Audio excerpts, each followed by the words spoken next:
Welcome back for Chapter 11 of Mary Poppins by P.L. Travers.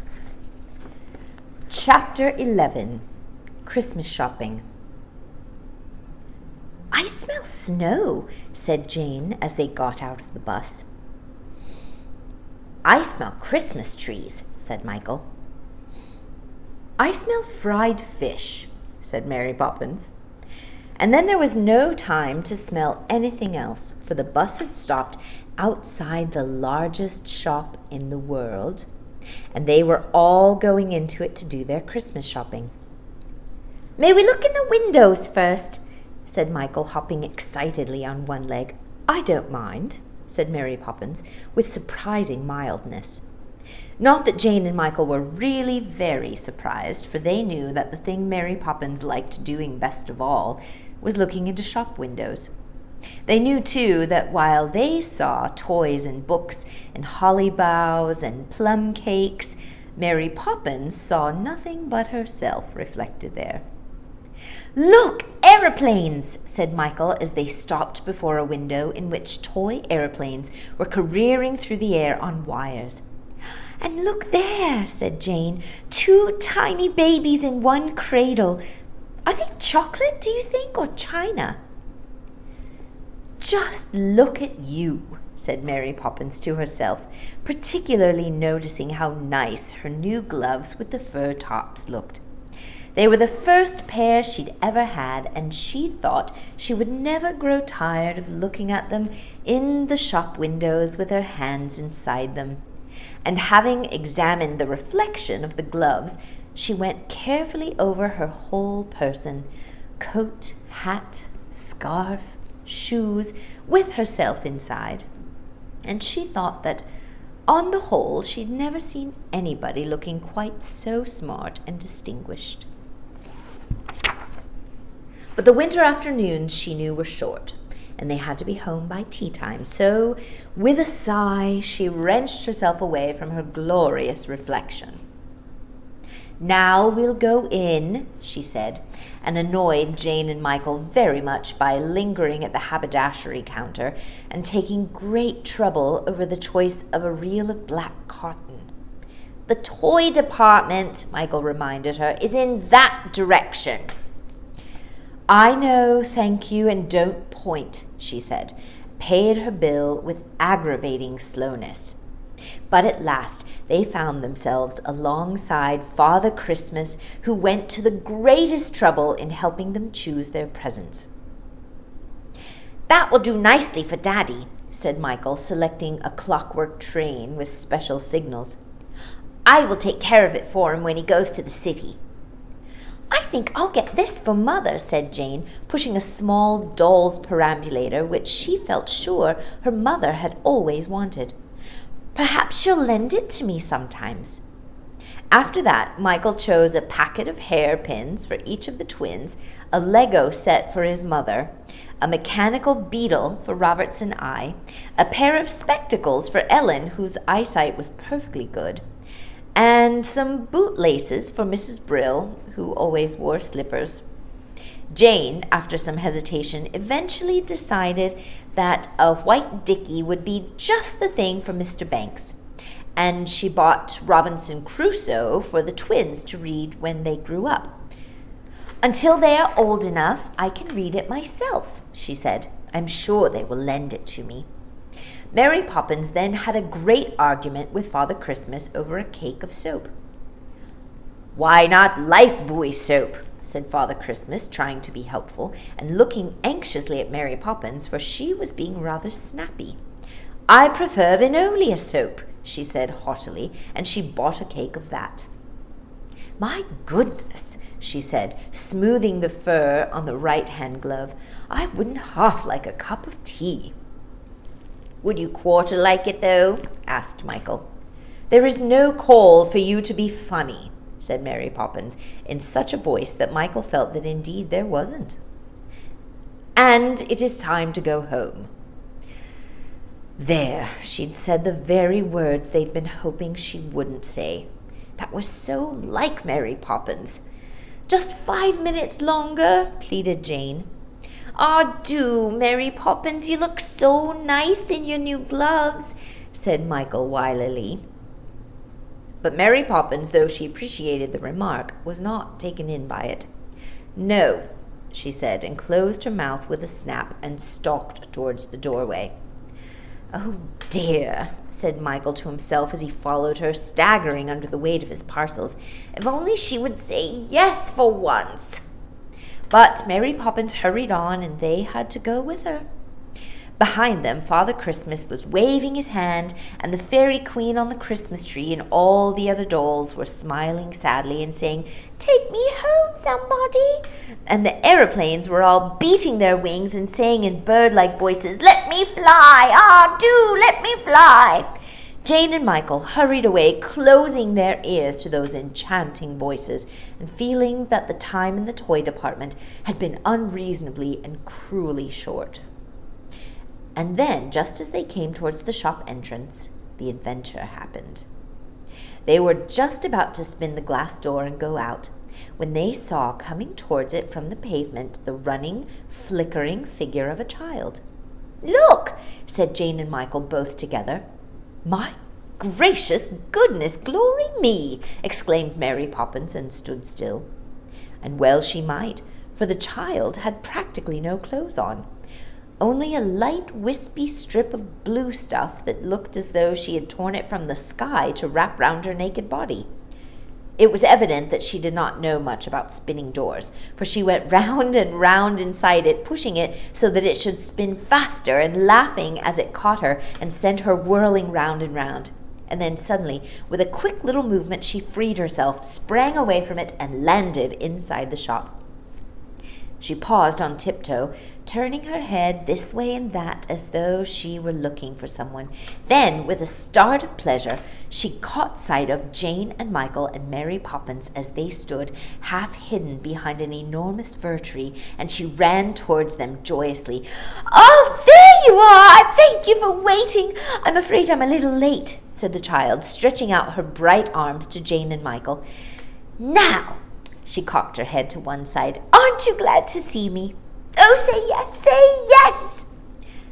"Yes," said Jane, smiling, for nobody, she felt, could help being glad to see anyone so bright and happy. "But who are you?" she inquired curiously. "What is your name?" said Michael, gazing at her. "Who am I? What is my name? Oh, don't say you don't know me. Oh, surely, surely." The child seemed very surprised and a little disappointed. She turned suddenly to Mary Poppins and pointed her finger. "She knows me. Don't you? I'm sure you know me." There was a curious look on Mary Poppins' face. Jane and Michael could see the blue fires in her eyes as though they reflected the blue of the child's dress and her brightness. Does it, she whispered, begin with an M?" The child hopped on one leg delightedly. "Of course it does, and you know it. M-A-I-A. I'm Maya." She turned to Jane and Michael. "Now you recognize me, don't you? I'm the second of the Pleiades. Electra, she's the eldest, couldn't come because she's minding Merope. Merope's the baby, and the other 5 of us come in between. All girls. Our mother was very disappointed at first not to have a boy, but now she doesn't mind." The child danced a few steps and burst out again in her excited little voice. "Oh, Jane! Oh, Michael, I've watched you from the sky, and now I'm actually talking to you. There's nothing about you I don't know. Michael doesn't like having his hair brushed, and Jane has a thrush's egg in a jam jar on the mantelpiece, and your father's going bald on top. I like him. It was he who first introduced us. Don't you remember? He said one evening last summer, 'Look, there are the Pleiades, 7 stars all together, the smallest in the sky, but there is one of them you can't see.' He meant Merope, of course. She's still too young to stay up all night. She's such a baby that she has to go to bed very early. Some of them up there call us the Little Sisters, and sometimes we're called the 7 Doves, but Orion calls us you girls, and he takes us hunting with him." "But what are you doing here?" demanded Michael, still very surprised. Maya laughed. "Ask Mary Poppins. I'm sure she knows." Tell us, Mary Poppins, said Jane. Well, said Mary Poppins snappily, I suppose you two aren't the only ones in the world that want to go shopping at Christmas. That's it, squealed Maya delightedly. She's quite right. I've come down to buy toys for them all. We can't get away very often, you know, because we're so busy making and storing up the spring rains. That's the special job of the Pleiades. However, we drew lots and I won. Wasn't it lucky? She hugged herself happily. Now come on, I can't stay very long, and you must come back and help me choose. And dancing about them, running now to one and now to another, she shepherded them back to the toy department. As they went, the crowds of shoppers stood and stared at them and dropped their parcels with astonishment. So cold for her! What can her parents be thinking of? Said the mothers, with voices that were suddenly soft and gentle. I mean to say, said the fathers, it shouldn't be allowed. Must write to the Times about it. And their voices were unnaturally gruff and gritty. The shopwalkers behaved curiously too. As the little group passed, they bowed to Maya as though she were a queen. But none of them, not Jane, nor Michael, nor Mary Poppins, nor Maya, noticed nor heard anything extraordinary. They were too busy with their own extraordinary adventure. Here we are, said Maya as she pranced into the toy department. Now, what shall we choose? An assistant with a start bowed respectfully as soon as he saw her. I want something for each of my sisters, 6 of them. You must help me, please, said Maya, smiling at him. Certainly, madam, said the assistant agreeably. First, my eldest sister, said Maya. She's very domestic. Oh, what about that little stove with the silver saucepans? Yes, and that striped broom. We're so troubled with stardust. She'll love having that to sweep it up with. The assistant began wrapping the things in colored paper. Now, for Tayagite.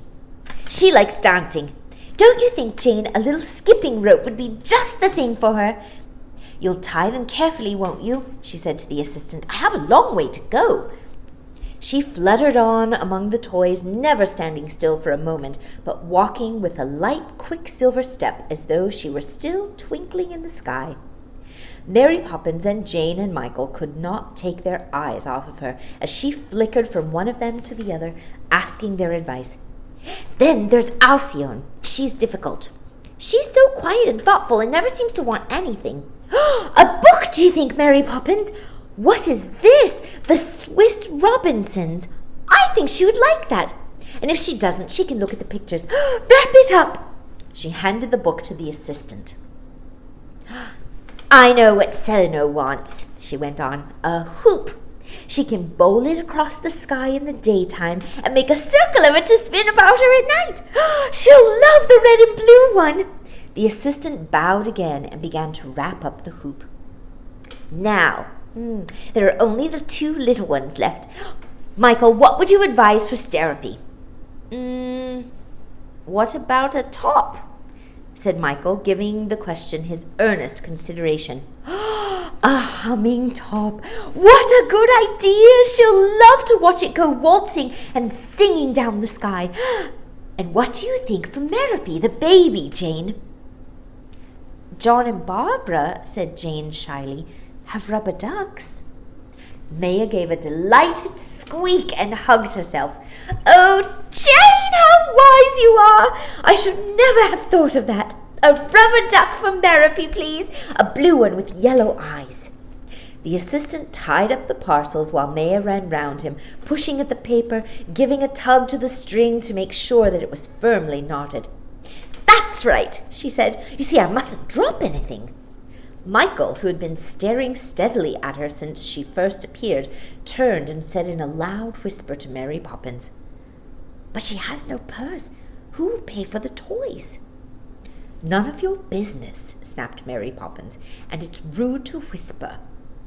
But she began to fumble busily in her pocket. What did you say? Demanded Maya with round, surprised eyes. Pay? Nobody will pay. There's nothing to pay. Is there? She turned her shining gaze upon the assistant. Nothing at all, madam. he assured her as he put the parcels into her arms and bowed again. "I thought not. You see," she said, turning to Michael, "the whole point of Christmas is that the things should be given away, isn't it? Besides, what could I pay with? We have no money up there." And she laughed at the mere suggestion of a thing. "Now, we must go," she went on, taking Michael's arms. "We must all go home. It's very late, and I heard your mother telling you that you must be home in time for tea. Besides, I must get back too. Come!" And drawing Michael and Jane and Mary Poppins after her, she led the way through the shop and out by the spinning door. Outside the entrance, Jane suddenly said, "Oh, but there's no present for her. She's bought something for all the others and nothing for herself. Maya has no Christmas present." And she began to search hurriedly through the parcels she was carrying to see what she could spare for Maya. Mary Poppins gave a quick glance into the window beside her. She saw herself shining back at her, very smart, very interesting. Her hat on straight, her coat nicely pressed, and her new gloves completing the whole effect. "You be quiet," she said to Jane in her snappiest voice. At the same time, she whipped off her new gloves and thrust one onto each of Maya's hands. "There," she said gruffly, "it's cold today. You'll be glad of them." Maya looked at the gloves hanging very large and almost empty upon her hands. She said nothing, but moving close to Mary Poppins, she reached up her spare arm and put it round Mary Poppins' neck and kissed her. A long look passed between them, and they smiled as people smile who understand each other. Maya turned then, and with her hand lightly touched the cheeks of Jane and Michael, and for a moment they all stood in a ring at the windy corner, gazing at each other as though they were enchanted. "I've been so happy," said Maya softly, breaking the silence. "Don't forget me, will you?" They shook their heads. "Goodbye," said Maya. "Goodbye," said the others, though it was the last thing they wanted to say. Then Maya, standing poised on tiptoe, lifted up her arms and sprang into the air.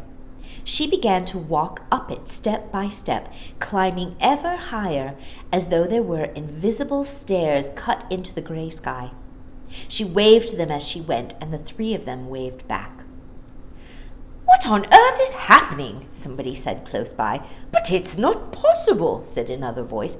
"Preposterous," said a third. For a crowd was gathering to witness the extraordinary sight of Maya returning home.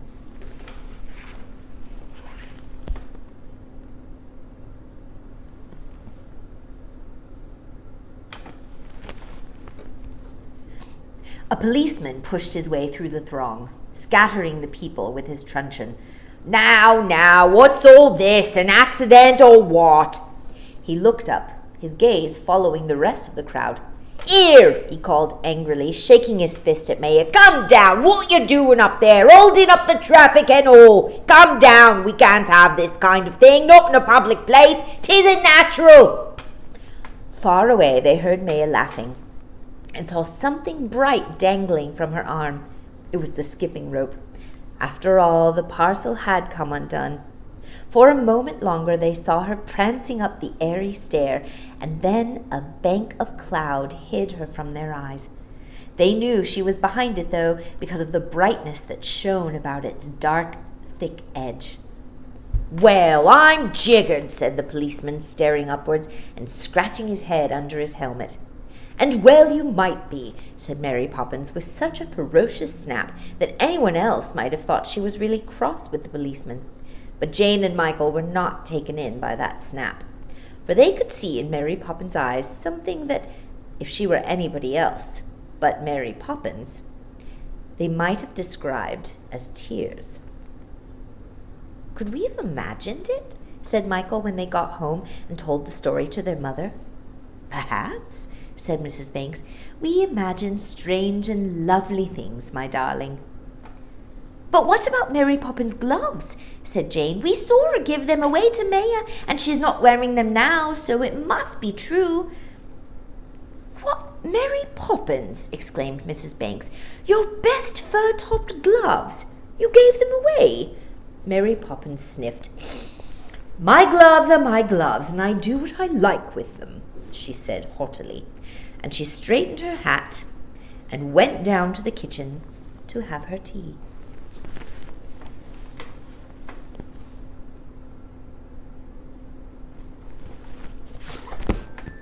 And that is the end of chapter 11.